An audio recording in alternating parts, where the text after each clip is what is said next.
Je vous propose donc de réaliser ce téléphone avec maintenant le logiciel SolidWorks, téléphone que nous avions auparavant modélisé avec 3D Design Plus. Je vous montre donc les différentes possibilités de ce logiciel. Nous pouvons déjà tourner ce téléphone manuellement, la souris. Nous pouvons aussi avoir les différentes vues, vue de face, vue arrière, vue de gauche, vue de droite, vue de dessus, vue de dessous. Et nous avons ensuite différentes perspectives. Celle-ci est appelée isométrique. Celle-ci est appelée trimétrique. Celle-ci dimétrique. Dans ce téléphone, il y a donc plusieurs volumes à réaliser. Le boîtier jaune, l'antenne rouge, la première touche que nous allons effectuer. Ensuite, les répétitions linéaires pour faire le clavier. Et enfin, creuser l'écran. Je vais donc maintenant vous expliquer la modélisation de ce téléphone avec SolidWorks. Demandons d'abord SolidWorks un nouveau fichier. Donc c'est une pièce. Vous répondez OK. Nous allons commencer par faire le boîtier jaune. D'abord, cliquez sur plan de face. Ensuite, cliquez sur rectangle. Début de X, début de Y, début de Z. Ce point rouge vous indique que vous êtes au point de départ de ces trois axes. Nous allons faire un rectangle complètement au hasard. Nous allons ensuite cliquer sur l'icône cotation intelligente et c'est là que nous allons donner la largeur et la hauteur de notre boîtier de téléphone. 65, 130.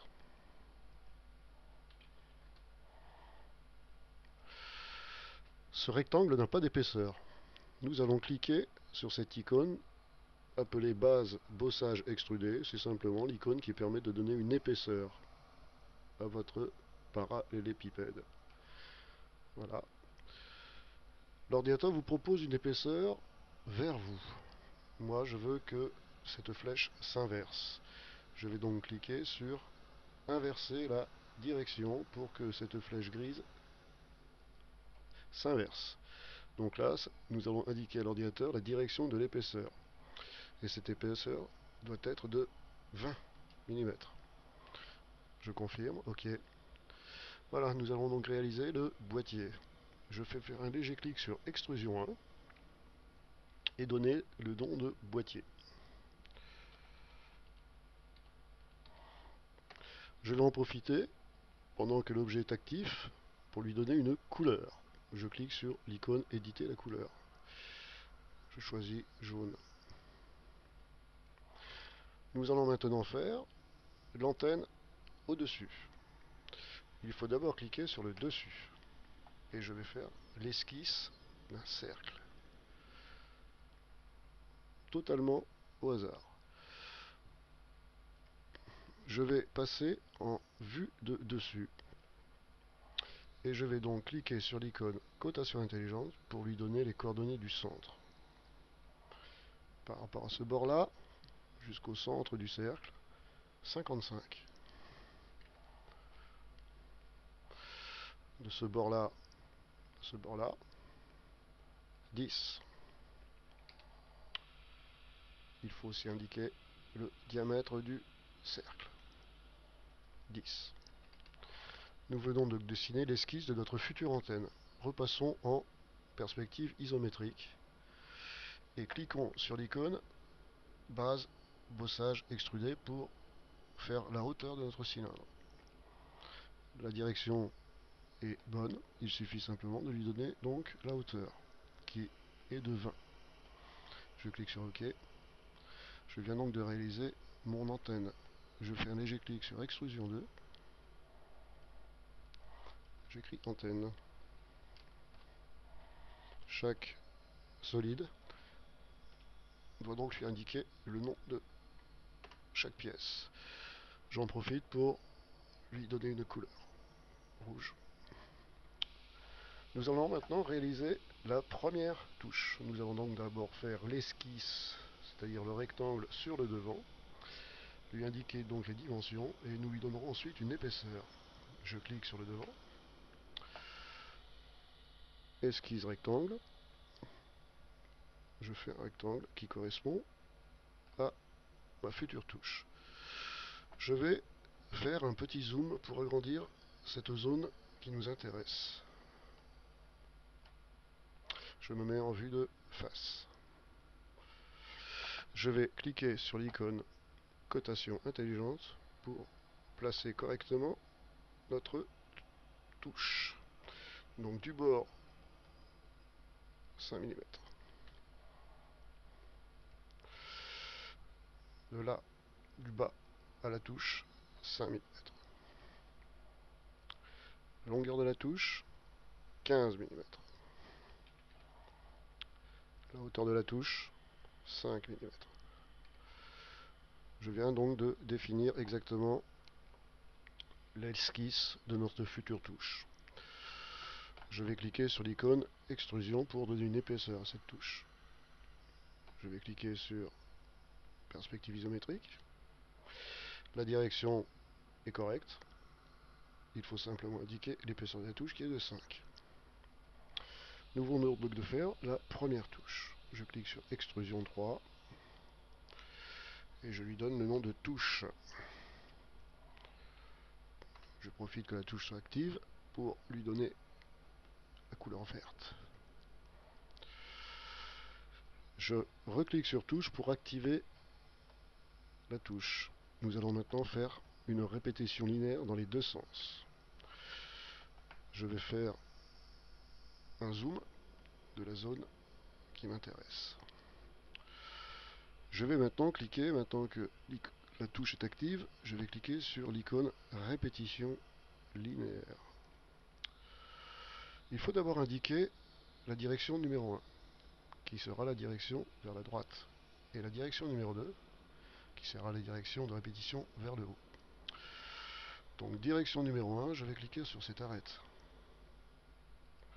Vous voyez apparaître ici une flèche vers la gauche. Or, moi je veux répéter cette touche vers la droite. Je vais donc cliquer sur l'icône inverser la direction. La distance entre chaque touche est de 20 mm et le nombre de touches à répéter vers la droite est de 3. La première touche compte. Je vais maintenant cliquer pour lui donner la direction numéro 2. Je vais donc cliquer sur cette arête. La flèche va dans le mauvais sens. L'ordinateur répète la touche vers le bas. Je vais donc cliquer sur inverser la direction. Donc ma touche est répétée maintenant vers le haut, à une distance de 10 et 6 répétitions. Donc bien vérifier, arête numéro 1, 3 occurrences 20 mm, 3 répétitions à 20 mm vers la droite. Direction numéro 2, 6 répétitions avec des intervalles de 10 vers le haut. Je confirme. Donc j'ai fait le clavier. Je fais un léger clic sur répétition linéaire, clavier.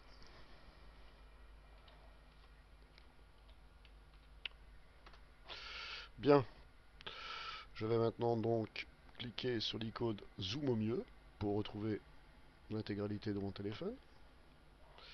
Je vais cliquer sur le devant et je vais dessiner donc l'esquisse de mon futur écran à cristaux liquides. Je fais un rectangle au hasard. Je clique sur l'icône cotation intelligente.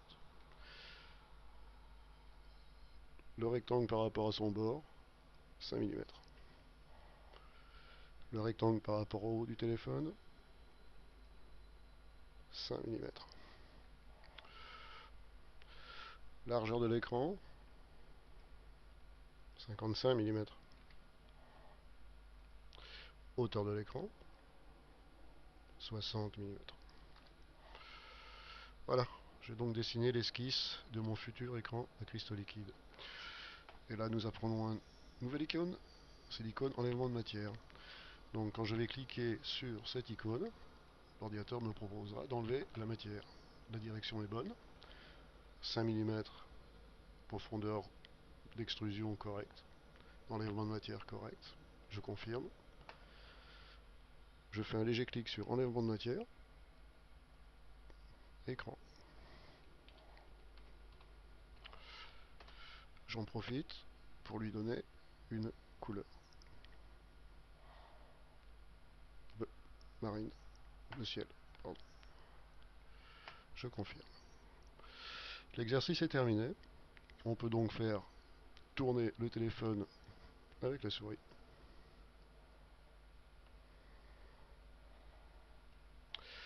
On peut avoir le téléphone en vue de face, en vue arrière, en vue de gauche, en vue de droite, en vue de dessus, en vue de dessous.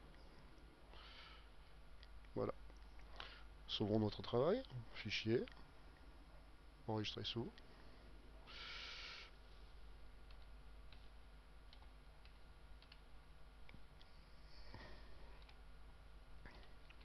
Téléphone. Enregistrer. Merci de votre attention.